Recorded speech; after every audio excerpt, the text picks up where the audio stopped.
আসসালামু আলাইকুম। আমার ছোট্ট সোনা বন্ধুরা, তোমরা সকলেই কেমন আছো? নিশ্চয়ই ভালো আছো। তোমাদের সকলকে ঈদের শুভেচ্ছা জানিয়ে আমরা আমাদের আজকে অনলাইন ক্লাস শুরু করতে যাচ্ছি। আশা করছি তোমরা তোমাদের সকলের পাঠ্য বই, খাতা, পেন্সিল এগুলো সাথে নিয়ে বসেছো। তো বন্ধুরা, আজকে আমি তোমাদের সাথে আলোচনা করব দ্বিতীয় শ্রেণীর আমার বাংলা বইয়ের একটি গল্প নিয়ে। তোমরা তোমাদের সকলের পাঠ্য বইয়ের ৭১ নাম্বার পৃষ্ঠা বের করো। আজকে আমরা যে গল্পটি পড়ব সেই গল্পটির নাম হলো সবাই মিলে করি কাজ। তাহলে চলো বন্ধুরা, এখন আমরা মূল গল্পে চলে যাই। অনেক অনেক দিন আগের কথা, তখন আমাদের নবী হযরত মুহাম্মদ সাল্লাল্লাহু আলাইহি সাল্লাম তিনি মদিনা শহরে বাস করতেন। তখন সেই মদিনা শহরে শত্রুরা দুইবার হামলা করল, কিন্তু তারা কিছুতেই শহরের ভিতরে প্রবেশ করতে পারছিল না।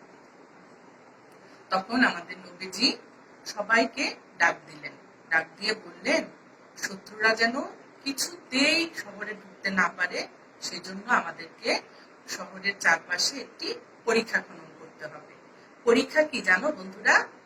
পরীক্ষা হলো মাটির মধ্যে একটি গর্ত করা। শত্রুর আক্রমণ থেকে নিজেকে রক্ষা করার জন্য সেই সময় মানুষ মাটির গর্ত করে তার ভিতরে লুকিয়ে থাকত।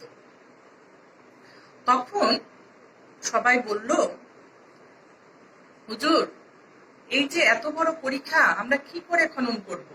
এতে তো আমাদের অনেক সময় লাগবে। তখন আমাদের নবীজি বললেন, সবাই যদি আমরা মিলেমিশে একসাথে কাজ করি তাহলে সব কাজই সহজ হয়ে যাবে। তো তখন আমাদের নবীজি বললেন কি, তোমরা সবাই আসো, তোমাদের সকলের মধ্যে আমি এখন একটি করে দল করে দিব।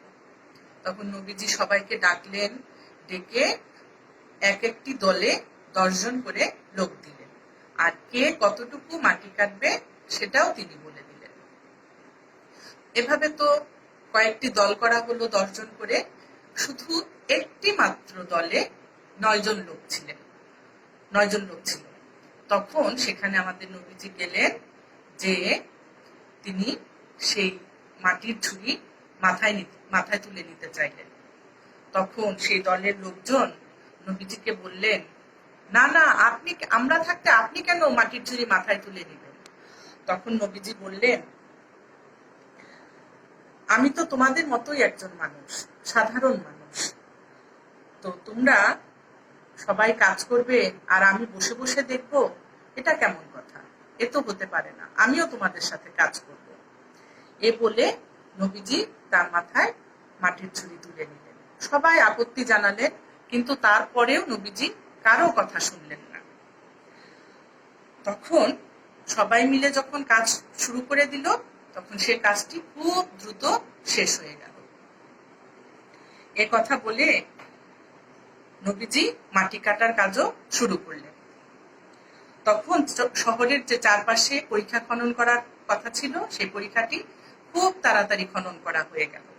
সকলে বুঝলেন যে সবাই একসাথে মিলেমিশে কাজ করলে কঠিন কাজও সহজে হয়ে যায়।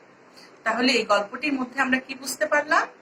যে আমাদের নবীজির যে কত গুণাবলী ছিল আমরা সে সম্পর্কেও কিন্তু জানতে পারলাম, এবং সবাই মিলে কাজ করলে একটি কঠিন কাজও কত সহজে করে ফেলা যায় আমরা কিন্তু সে সম্পর্কেও জানতে পারলাম।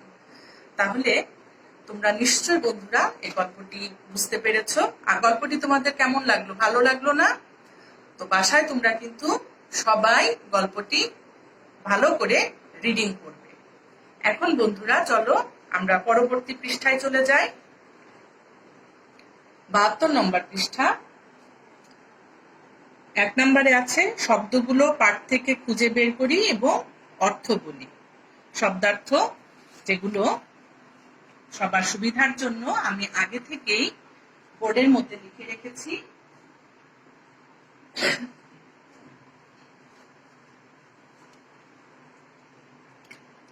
বন্ধুরা, তোমরা তোমাদের সবার খাতা পেন্সিল নাও এবং এই শব্দের অর্থগুলো খাতার মধ্যে তুলে নাও। এখানে আছে মহানবী সাল্লাল্লাহু আলাইহি সাল্লাম, অর্থাৎ নবীদের মধ্যে সেরা। আমরা লিখতে পারি নবীদের মধ্যে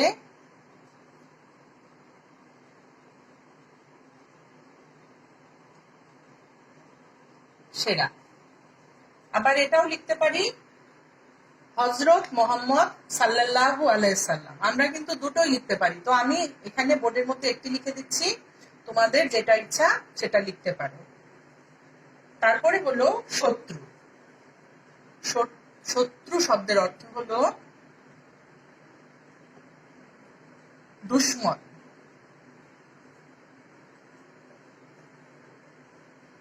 তারপরে আছে প্রবেশ করা। প্রবেশ করা অর্থ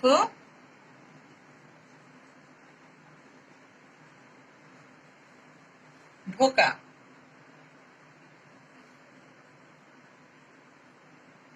এরপরে আছে পরীক্ষা। পরীক্ষা অর্থ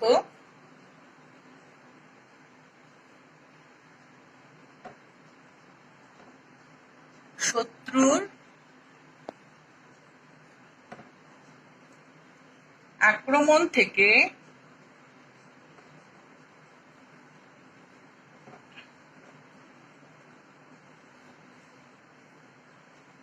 রক্ষা পাওয়ার জন্য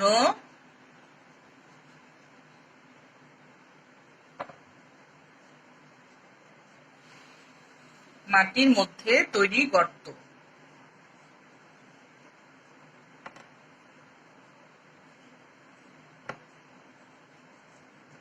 তৈরি গর্ত। এরপরে আছে খনন করা। খনন করা অর্থ খোঁড়া।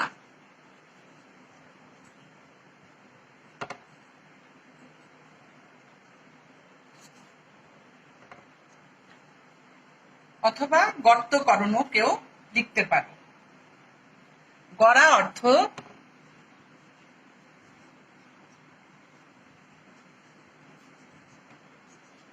তৈরি করা। আপত্তি অর্থ অমত।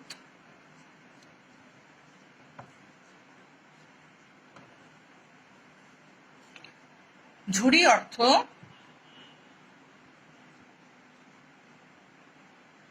বাঁশ বা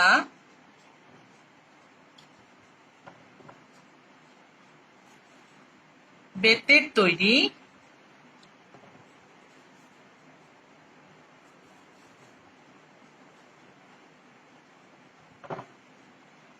চাঙ্গারি বা পাত্র।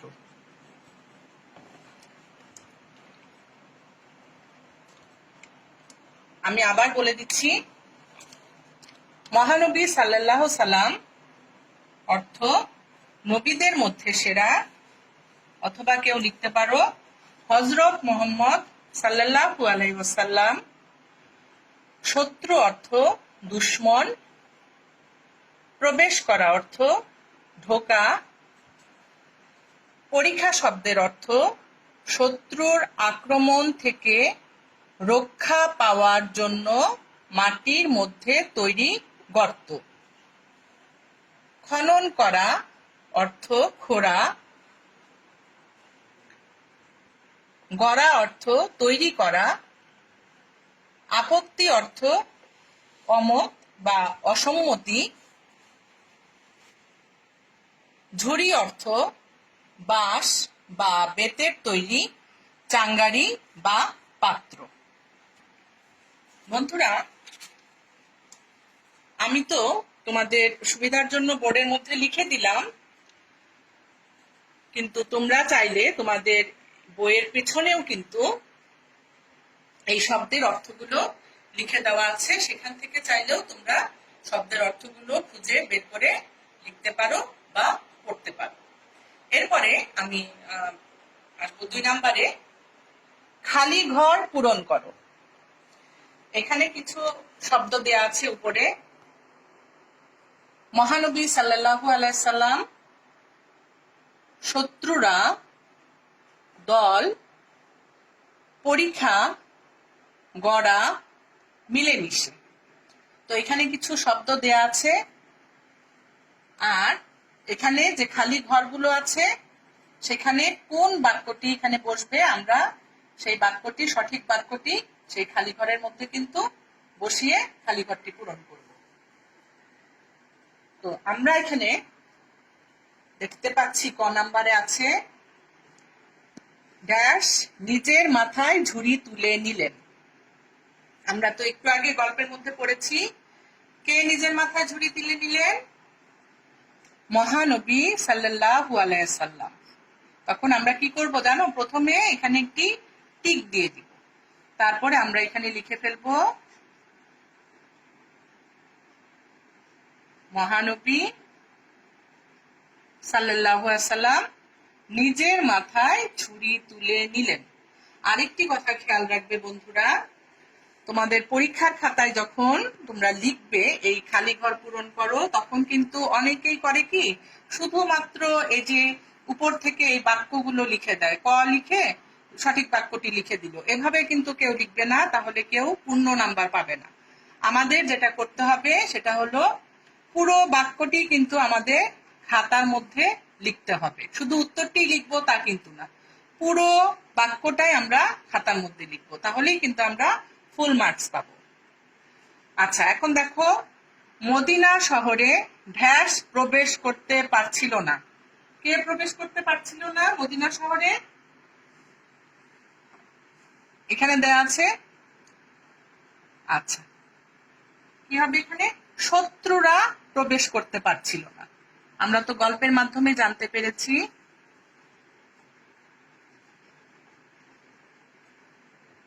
মদিনা শহরে শত্রুরা প্রবেশ করতে পারছিল না।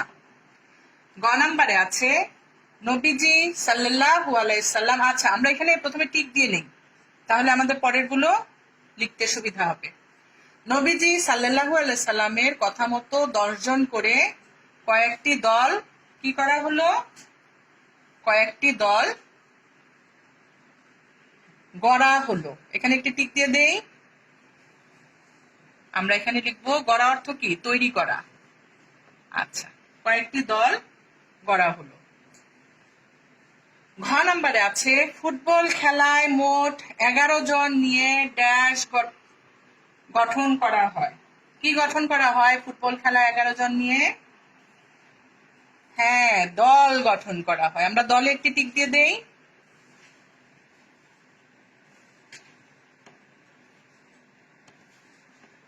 তারপরে ও নাম্বারে আছে, শহরের চারপাশে ড্যাশ খনন করা হলো। আমরা তো সবাই জানি, গল্পটা একটু আগে পড়েছি, শহরের চারপাশে কি খনন করা হলো?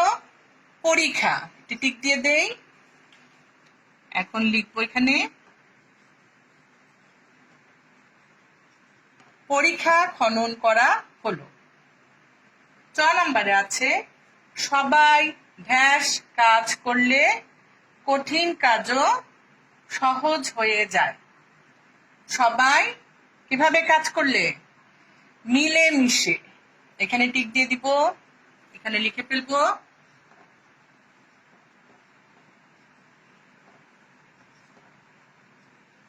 মিলে মিশে কাজ করলে কঠিন কাজও সহজ হয়ে যায়। আশা করছি তোমরা তোমাদের খাতার মধ্যে এই খালি ঘর পূরণ করো এবং শব্দার্থ দুটোই লিখে ফেলেছো।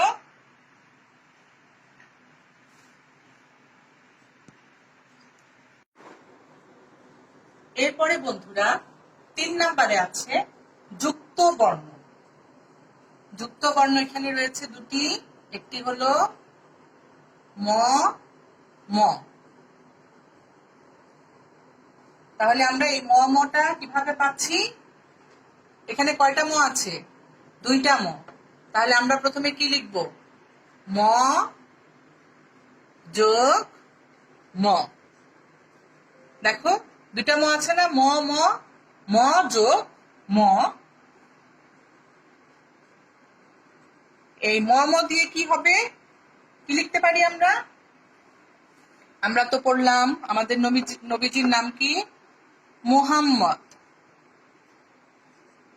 মুহাম্মদ, এই দেখো দুইটা ম আছে কিন্তু। মুহাম্মদ লিখতে পারি, আম্মা লিখতে পারি, আর কি লিখতে পারি? সম্মত, সম্মত লিখতে পারি। আরো অনেক কিছুই লেখা যায়। আচ্ছা, এরপরে আছে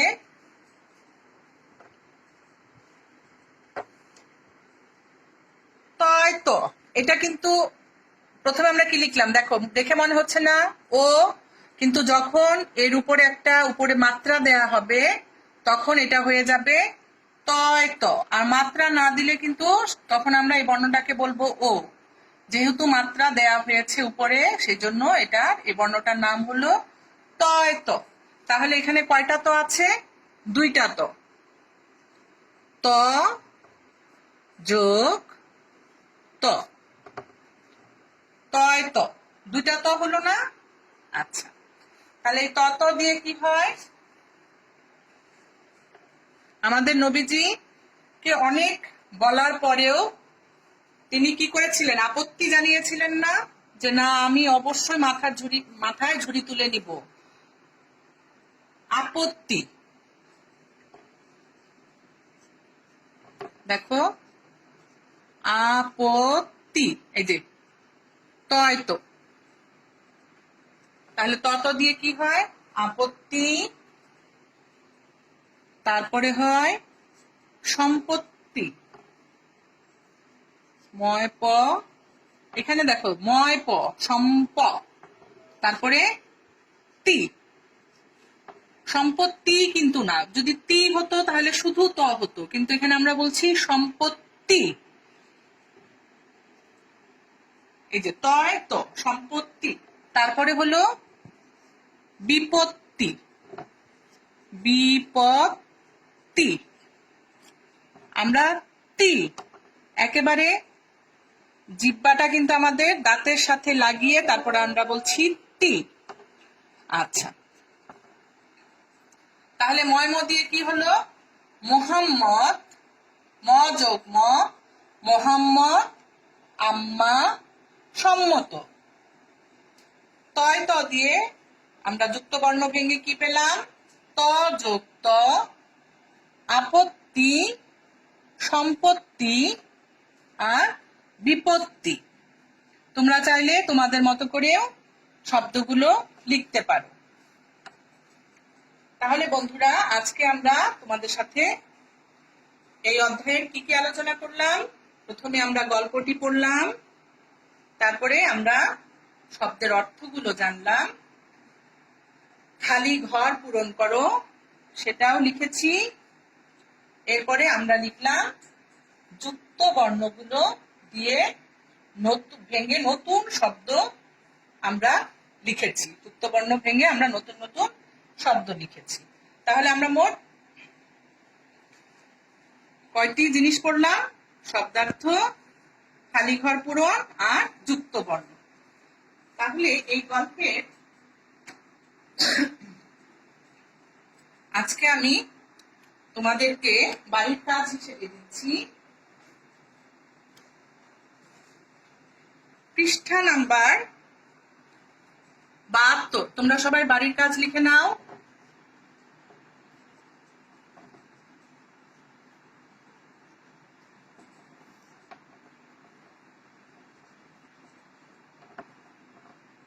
পৃষ্ঠা নাম্বার 72-এ 1, 2 আর 3 এগুলো তোমাদের বাড়ির কাজ হিসেবে থাকলো। তোমরা তোমাদের খাতায় খুব সুন্দর করে লিখে ফেলবে এবং যখন ক্লাস শুরু হবে তখন আমাকে অবশ্যই খাতাটা দেখাবে। এবং লিখে তোমরা কি করবে, সবার প্রথমে তোমাদের মা বাবাকে দেখাবে। আচ্ছা, তাহলে আমরা পরবর্তী ক্লাসে আবার 4, 5, 6, 7 এইগুলো নিয়ে আলোচনা করব। তো আজকে তোমাদের সাথে এ পর্যন্তই। তোমরা সকলেই ভালো থাকো, সুস্থ থাকো। পরবর্তী ক্লাসে আবারও তোমাদের সাথে দেখা হবে। আল্লাহ হাফেজ।